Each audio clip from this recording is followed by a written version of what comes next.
Investing in rental properties requires careful selection based on financial goals, risk tolerance, and market conditions. Each property type presents distinct advantages and challenges that impact profitability. Single-family homes appeal to long-term tenants, offering stability but posing vacancy risks. Multifamily properties generate multiple income streams, reducing total vacancy exposure but requiring hands-on management.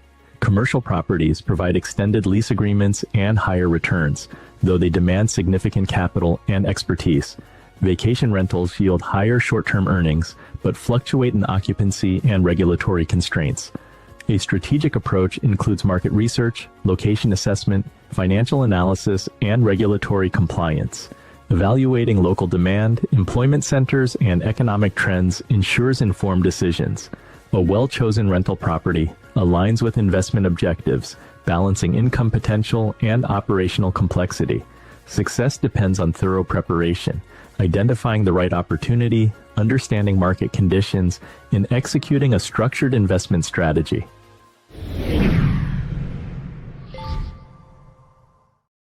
Kathy, if you can kick us off, you've helped thousands of investors get started. Looking at the market now, what specific economic indicators should investors focus on in 2025 to find rental property opportunities?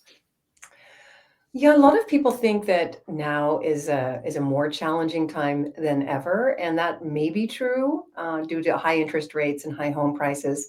I can tell you, I don't think it's ever been easy. So I'll say that if you want to be a real estate investor, you've got to be really committed.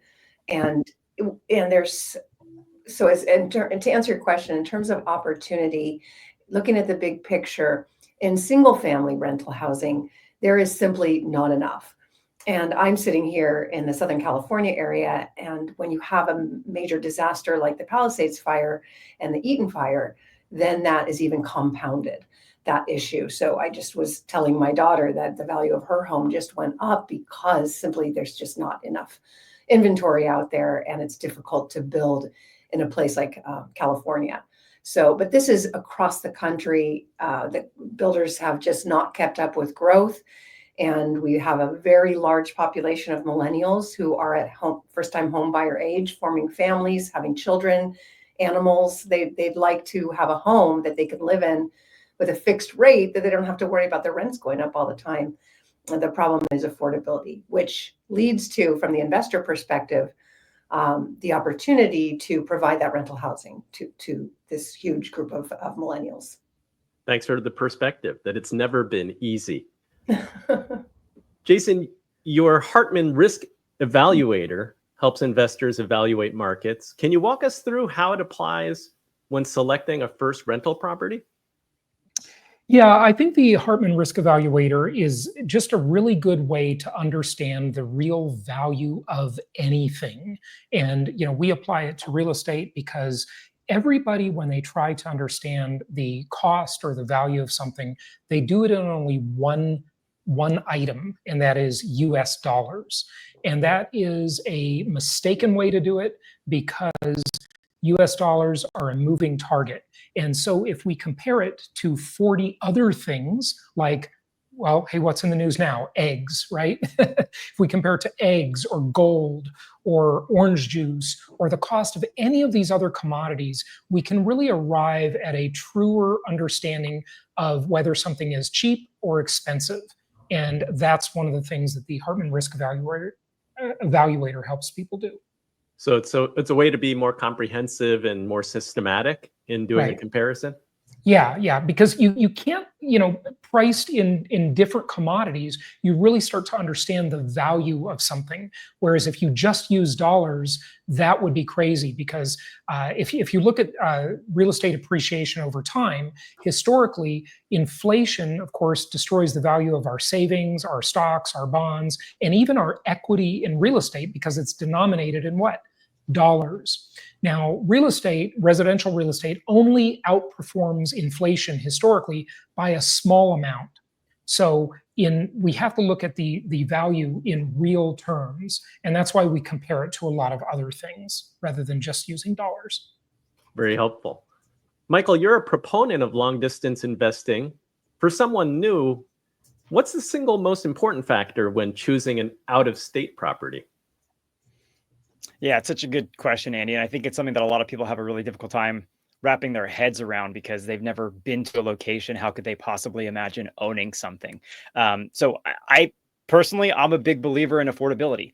I'm a California native. I've been living in the Bay Area a long time. I grew up in Southern California, and investing in my local market just was never an option for me because of the affordability issue.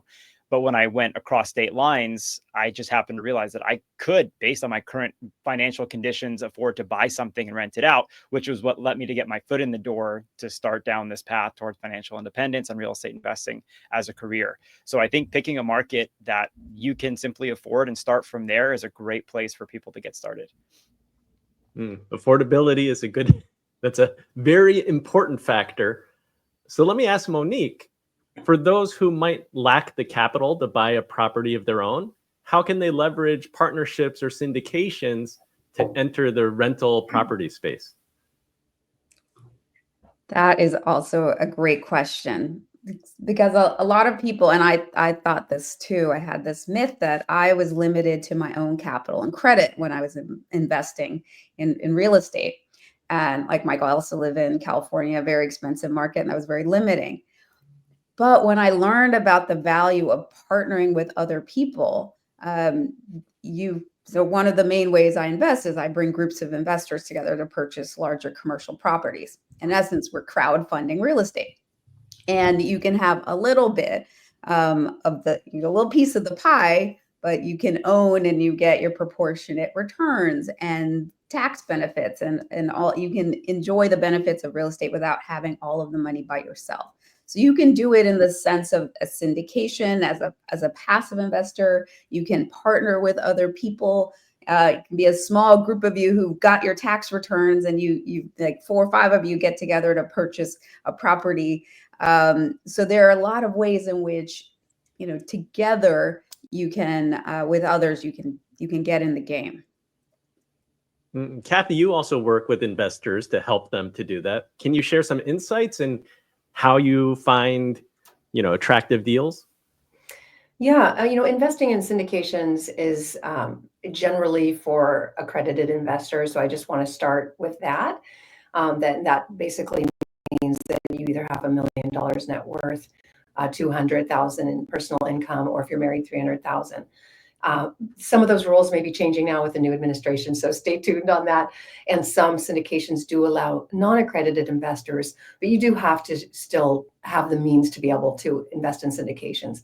I generally recommend getting into owning building your own portfolio first, because just to the question before, how do you get in when you have a little money? You can get a 3% down loan as an FHA loan when you're just starting out. So there's other places to look than syndications generally for a return. But with that said, there is opportunity today in apartments because the prices are down now because interest rates went up. So that's an opportunity for us.